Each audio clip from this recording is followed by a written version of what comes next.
Honest Faith, or The Clue of the Maze, written by Charles H. Spurgeon, narrated by Saethon Williams.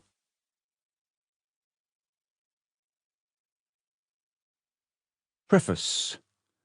Doubt dims and chills the day.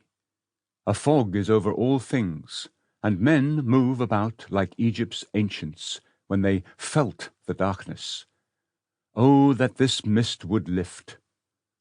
The best we can hope for is that the present gloom may pass away speedily, and that the cloud may leave a dew behind to nourish a more intelligent and unquestioning faith.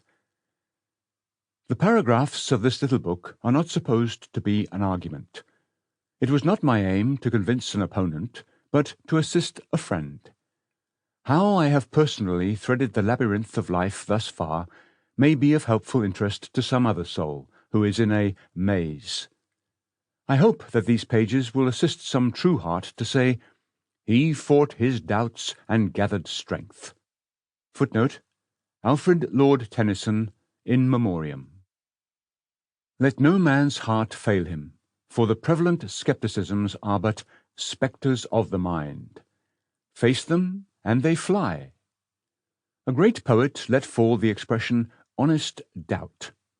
How greedily it was clutched at! Modern unbelief is so short of the quality that it seized the label, and in season and out of season it has advertised itself as honest doubt. It was in dire need of a character.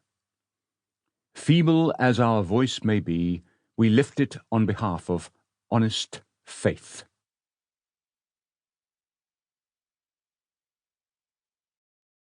Part 1. Let us live. The most important part of human life is not its end, but its beginning. The day of our death is the child of the past, but our opening years produce the future. At the last hour, men summon to their bedside a solemnness of thought that arrives too late for any practical result. The hush and awe and faraway look, so frequent in departing moments, should have come much sooner. Remember the Hebrew king who fasted and wore sackcloth while the child was yet alive. Scripture: David therefore besought God for the child, and David fasted and went in and lay all night upon the earth. 2 Samuel 12:16. But he wisely foresaw the uselessness of lamenting when the scene closed. Scripture: Then David arose from the earth, and washed, and anointed himself, and changed his apparel, and came into the house of the Lord, and worshipped. Then he came to his own house, and when he required, they set bread before him, and he did eat. 2 Samuel 12:20. When asked about his behavior, he said, "Can I bring him back again?" One of the most sensible questions.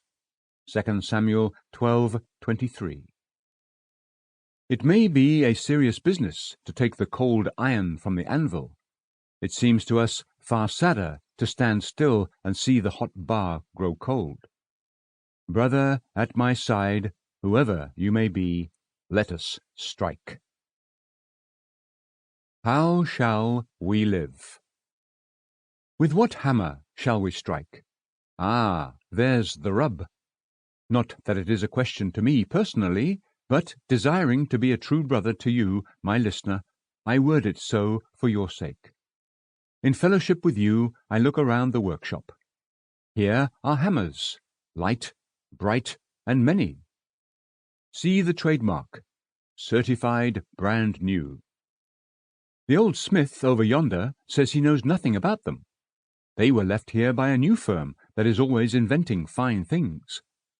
At least, says he, they call themselves a new firm, but I believe they might better be called the Long Firm. They trade under new names, but they are old rogues. The smith swings a hammer high overhead with a brawny arm and makes the sparks fly and the iron yield. There, says he, the old hammer suits me best.